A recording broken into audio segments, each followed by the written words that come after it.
Hello everyone, welcome back to my channel Rai creation. আজকে অনেক দিন পর আমি একটা নতুন ব্লগ নিয়ে হাজির হয়েছি। আর এতদিন মিনি ব্লগ ছেড়েছিলাম, কিন্তু আজকে একটা লং ব্লগ তোমাদের সাথে শেয়ার করব। আর আজকে আমার এই লুকটা দেখতে পাচ্ছ কী জন্য সেজেছি। আজকে হচ্ছে জয়দীপদা আইবুড়ো ভাত। তোমরা আমার অনেকগুলো ব্লগের আগে দেখেছিলে জয়দীপদাকে আমরা একটা টাইম পিরিয়ড দিয়ে দিয়েছিলাম যে এই টাইমের মধ্যে বিয়ে না করতে পারলে আমাদের পছন্দ করা মেয়েকে বিয়ে করতে হবে, কিন্তু সেইটা আমাদের করতে হয়নি। কারণ জয়দীপদা আজকে আইবুড়ো ভাত, এই যে আমাদের পাত্র, বলি শর্তটা হেরে গেছে। আমরা মানে জিতে গেছে। টাইম এক্সটেনশনটা দিয়েছিল সেটার মধ্যেই আমরা 90 ডেজ দিয়েছিলাম। 90 ডেজ কত সেপ্টেম্বর অবধি দিয়েছিল, সেপ্টেম্বরের মধ্যেই 90 দিন মতো একটা এই তোকে আগে চিনতে পারিনি। ও এটা হচ্ছে জয়দীপদার মা, জেঠিমা। আর আমাকে দেখাসনি।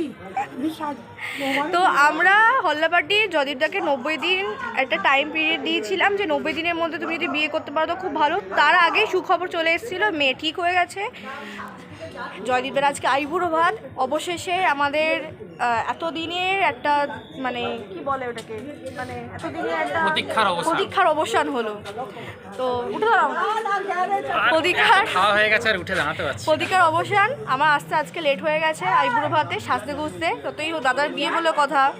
আর এর আগে আমি 3 দিন এসে জয়দীপদার যত ইয়ে ছিল মানে তত্ত্ব ছিল সব সাজিয়ে দিয়েছি, কিন্তু তোমার সাথে সেটা শেয়ার করতে পারিনি কারণ সেই সময় আমার পরীক্ষা চলছিল। তাই ওখান থেকে এখানে এসে তত্ত্ব সাজানো মানে একটা স্ট্রেস গেছে বলতে গেলে, তো সেই জন্য তোমার সাথে শেয়ার করতে পারিনি। আজকে তত্ত্বগুলো কিছুটা তোমার সাথে দেখাবো। আর আমাদের যে পাত্র কেমন লাগছে, পাত্রকে বলো আজকে আইবুড়ো ভাত সাংবাদিক পড়ে নাও। এটা হচ্ছে আমার আজকে আইবুড়ো ভাতের লুক। কালকে বিয়ের লুক আলাদা বা বউ ভাতের লুক আলাদা হবে। আর তোমার ভালো লাগে অবশ্যই। রিভিউ দিয়ে দাও। কয়েকদিন ধরে অক্লান্ত পরিশ্রম করে যে 39টা তথ্য তুমি বানিয়েছো, না একদম নাম্বার দিয়েই বললাম 39 আর 40টা, ওই 40টা ধরে হ্যাঁ। তো সেটা এত তাড়াতাড়ি আমার মনে হয় কমপ্লিট করা সম্ভব ছিল না। তো এ বলেছিল আমাকে যে 2-3 ঘন্টা লাগবে তত্ত্ব নেমে যাবে। হ্যাঁ খুব ইজি ব্যাপার, কিন্তু সেখানে 3 দিন লেগে গেছে। মানে বলতে গেলে প্রতিদিনই রাত্রিবেলা আমাকে 11টার সময় বাড়ি ফিরতে হচ্ছে তত্ত্ব কমপ্লিট করে। তো এ তো আইডিয়া নেই, ফার্স্ট টাইম বিয়ে করছে। আমি এর আগে তত্ত্ব বহুবার সাজিয়েছি, কারণ আমার বাড়িতে দাদা দিদির অনেকে বিয়ে টিয়ে হয়েছে, সেই ব্যাপারে আমার একটু এক্সপিরিয়েন্স আছে। এর একদম এক্সপিরিয়েন্স নেই, তাই জানে না। তো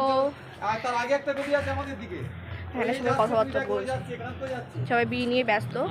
কালকে জয়দীপদার গায়ে হলুদ সকালবেলা, দেন রাত্রেবেলায় শেষ, একদম পুরো ফাঁসি, একদম হাড়ি কাটে পড়ে যাবে, একদম জীবনটা পুরো শেষ হয়ে যাবে। শহীদ হতে চলেছি, শহীদ হয়ে যাব কালকে জয়দীপদার শহীদ দিন, শহীদ দিবস হয়ে যাবে কালকে একদম। মাটার্স ডে এভরি ইয়ার এখন থেকে। আমাদের পাত্রকে কেমন লাগছে কমেন্ট করে জানিও, আর আমাকেও কেমন লাগছে সেটা কমেন্ট করে জানাবে। এবারে আজকে আইবুড়ো ভাত একটু খেয়ে দেইনি, তোমার সাথে পুরোটা শেয়ার করবো। আর কালকে বিয়ের ব্লগটা তোমার সাথে শেয়ার করবো সবটা, তোমার দেখতে থাকো আর সঙ্গে থাকো। আর জয়দীপদাকে সবাই উইশ করে দাও ভালো করে, নতুন জীবনে পা দিতে চলেছে। এমন করলাম যেন ভোট চাইছি। এইটা জয়দীপদার ঘর। এই যে জয়দীপদার শ্বশুর জয়দীপকে খাট দিয়েছে। এসব কথা এখন রিভিল করা ঠিক নয়। এটা বৌদির বাড়ি থেকে দিয়েছে, বৌদির জন্য, জয়দীপদার জন্য নয়। আমি মাটির মানুষ। হ্যাঁ তোমার শ্বশুর দিয়েছে তোমার বউয়ের জন্য। আমাদের খাওয়া দাওয়া হয়ে গেছে। এই ঘরটা পুরোটা জয়দীপদার, ওদিকে সানাই বাজছিল কম্পিউটারে। এই যে ড্রেসিং টেবিল, আলমারিটা খুব পছন্দ হয়েছে, 3 ডোরের। দুটোতে থাকবে বৌদির, একটাই থাকবে জয়দীপদার। ওকে এক কর্নার রেখে দেওয়া হবে, ওই কর্নারে ঠেসে। আমরা এখন খাওয়া দাওয়া করলাম,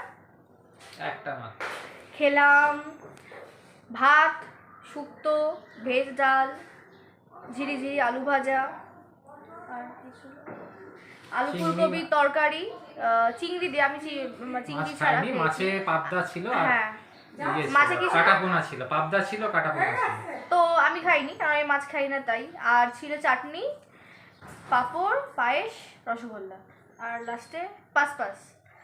চাটনিটা খুব সুন্দর হয়েছে, প্রতিটা রান্নায় খুব সুন্দর, কিন্তু তার থেকেও স্পেশাল লেগেছে আমার চাটনিটা, খুব ভালো লেগেছে। কারণ চাটনি সচরাচর আমি খাই না, এতটা খেজুরের পরিমাণ দেওয়া ছিল তো খুব ভালো লাগছিল বেশ। আর চাটনির মিষ্টিটা ব্যালেন্স করা হয়েছিল খুব ভালোভাবে, পায়েসটাও তাই খুব ব্যালেন্স গেছিলো মিষ্টিতে। এই যে যদু কেরিয়ে পড়েছে। কি বলছি ব্লগেতে, এখন যদু ছবি তুলে দিতে হবে নাকি আমাকে? কোথায় আমার ছবি তুলে দেবে সুন্দর করে সেজে? আরে আমি তুলে দেবো, চল না। ও যা তুলবে ওই ছবি ছাড়া যাবে না ফেসবুকে। ছাড়া যাবে, চেপে যাও। চলো আগে চলো, পরে ছবি তোলা হবে ভালো। এখন নিজের বউয়ের সাথে ভিডিও কলে বকবক করে নিল, কি সুন্দর লাগছে বউদিকে। কালকে তখন দেখতে পাবে। আমার বউ একবার দিকে ঘোরা, আমার বউ এমনি সুন্দর, তোমার থেকে বেশি সুন্দর। আমি বলছি তো, তোমার থেকে বেশি সুন্দর একদম।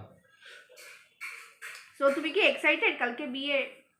বিশাল এক্সাইটেড, টেনশন হচ্ছে কি হবে জানি না তো। আচ্ছা একটা জিনিস বলো, যে কালকে তো বিয়ে করতে যাচ্ছো, সো যেটা জিজ্ঞেস করছিলাম জয়দীপদাকে, একটা জিনিস বলো, কালকে তো তুমি বিয়ে করতে যাচ্ছো, ফার্স্টে তো গ্রুমিং করিয়েছো, কালকে একটা তুমি নতুন লুকে সাজছো ফার্স্ট টাইম, তো বৌদিকে কোনে রূপে দেখতে তো অবশ্যই হবে, বিয়ের তাকেই করবে, তাকে ওই কোনের রূপে দেখার যে এক্সাইটমেন্ট সেটা কতটা বিশাল। মানে নিশ্চয়ই মনে মনে কিছু প্ল্যান তো করে রেখেছো নিজের মতন করে, কেমন লাগবে না লাগবে সেই প্ল্যানটা আমি ওকে বলেওছি। আচ্ছা সেটা কালকেই রিভিল হবে, সেটা আর এখন কাউকে বলছি না কি করা হবে। কালকে যদুকে পুরো চারটি পিসিং অ্যান্ড পিসিং এরকম করা হবে, তারপরে বউ ভাতের দিনকে একদম অনেস্টলি আছে। যে ফোন এসে গেছে, আমরা এখন যাই, গিয়ে আমরা একটা ছবি তুলে নিই, কারণ সুন্দর করে সেজে এসেছি বলে কথা, ছবি তুলতেই হবে। হ্যালো, এতক্ষণ আমরা ছাদে গিয়ে কিছু ফটো সেশন করলাম, আমাদের জয়দীপদার ভালো ভালো ফটো তুলে দিলাম, আর আমার কিছু রিলস বানালাম, যেটা তোমরা আমার ইনস্টাগ্রামে অ্যান্ড ফেসবুকে দেখতে পাবে। এখন বাড়ি যাব, গিয়ে রেস্ট নেব, কালকে আবার বিয়ে বাড়ি আসতে হবে সেজে গুজে। এখন আমি ডিসিশন নিয়ে উঠতে পারিনি যে আমি কী সাজবো, মাথায় মাঝে ঢুকছে না এখন। আর বড় মশাই যে এখানে শুয়ে আছে। আর যাওয়ার সময় তোমাদেরকে সব তত্ত্ব দেখাতে পারবো না, কারণ সব তো সাজানো হয়ে গেছে, মানে রেডি করা আছে পরপরভাবে অন্য জায়গায়, তো সেই ক্ষেত্রে তোমাদেরকে যেটুকু পারবো তত্ত্বটা দেখিয়ে দেবো, যেটুকু পেরেছি সাজিয়েছি। আর এখন বাড়ি যাই, খুব টায়ার্ড লাগছে আর পারা যাচ্ছে না, কারণ শরীরটা সত্যি কথা খুব একটা ভালো নেই, তো খাওয়া দাওয়া প্রচুর হয়ে গেছে আজকে।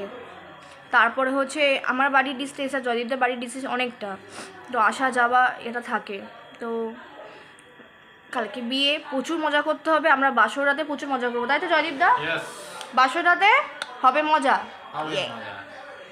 তো তার জন্য সবাইকে এখন শরীরটা ঠিকঠাক রাখতে হবে, জয়দীপদাকেও আমাকেও সবাইকে শরীর ফিট রাখতে হবে, কারণ কালকে ধকলটা মেন যাবে এই ভদ্রলোকের, এর ওপর দিয়ে পুরো একদম যাবে ভালো মতন বাস।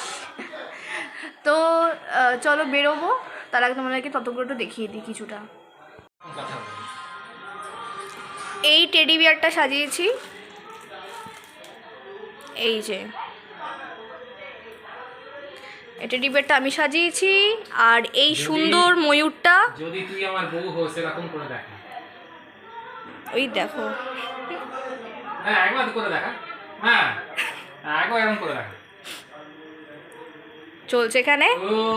আর এই ময়ূরটা সাজিয়েছে সৌরভ, এটা হচ্ছে গায়ে হলুদের তত্ত্বের, মানে গায়ে হলুদের শাড়ি যে গামছা থাকে সেই গামছা দিয়ে একটা সুন্দর ময়ূর সাজিয়েছে, এই যে ময়ূরটা। তোমাদের আইবুড়ো ভাতের ভিডিওটা কেমন লাগলো সেটা অতি অবশ্যই কমেন্ট করে জানিও, ভালো লাগলে শেয়ার করো, চ্যানেলটিকে সাবস্ক্রাইব করো, আর বিয়ের ব্লগ নিয়ে অতি করে আমি আসছি। আজকের জন্য ভালো থেকো, সুস্থ থেকো, টাটা।